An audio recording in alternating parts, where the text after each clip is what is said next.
Bonjour Julie. Il y a quelques semaines, Nicolas, notre éducateur canin, intervenait chez Julie.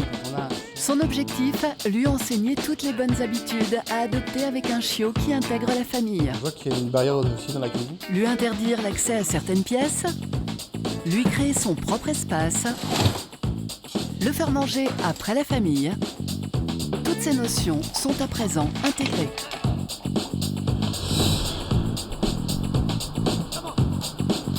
Aujourd'hui, nous retrouvons Julie et Indigo lors d'une promenade en ville. Pour notre jeune berger allemand de 3 mois, tout n'est que découverte. Et il est bien difficile pour sa maîtresse de bien gérer sa sociabilisation. Non, il est gentil. Ouais, mais c'est un bébé, moi. Viens, n'aie pas peur. À l'arrivée d'un chiot, les maîtres ont tendance à surprotéger leurs chiens. En fait, ils évitent toutes les stimulations extérieures, le bruit, les voitures, les chiens. Et pourtant, c'est hyper important que le chien rencontre tout ça. Il faut avoir des comportements adéquats. Et souvent, justement, quand ils le font pas très bien. Ils vont tirer sur la laisse, caresser, avoir des comportements plutôt anxiogènes pour le chien. C'est pourquoi cette période de socialisation est primordiale.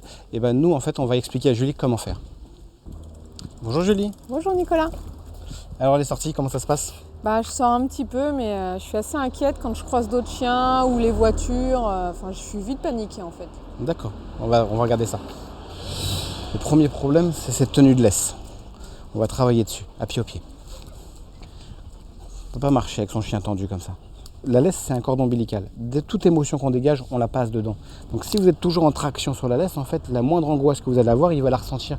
Et il va l'interpréter sur ce qu'il va croiser. Un chien, un enfant, un vélo, une poussette. Et si vous avez un chien un peu soumis, il risque d'en prendre peur. Si on a un chien un peu dominant, il va agresser. D'accord. Vas-y, quoi ? Voici donc la bonne attitude à adopter lorsqu'on croise un autre chien. Voilà, parfait. Gardez votre laisse bien détendue.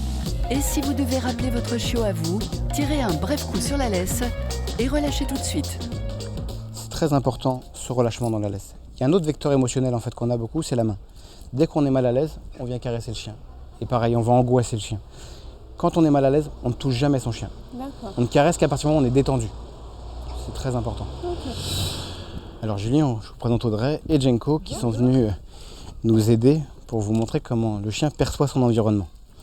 Alors je vais demander à Audrey de s'éloigner d'une dizaine de mètres. Donc là on voit Indigo s'est couché.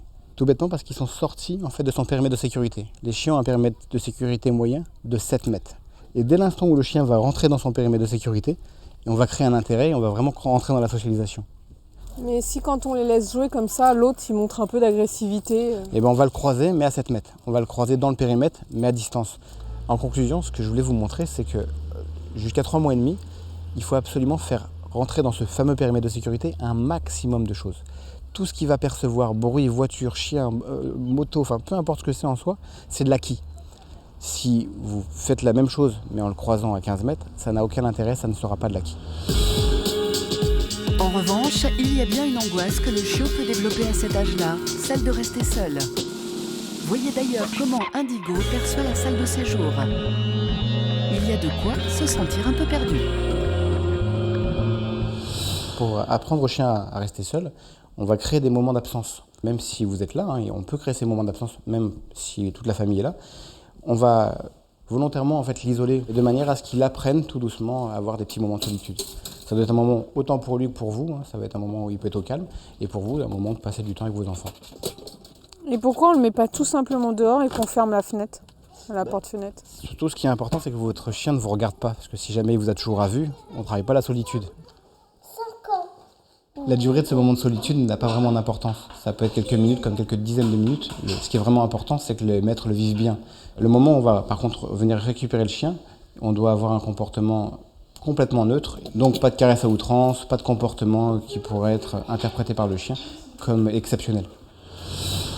En cas de réelle absence, on va créer un objet transitionnel qui va nous permettre en fait de mieux gérer la solitude.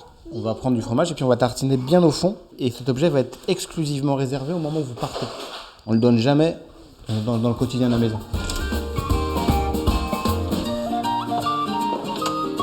Et voilà, Indigo ne semble même pas avoir remarqué le départ de sa maîtresse. Oui, c'était pas très compliqué. Des conseils à retrouver sur France3.fr.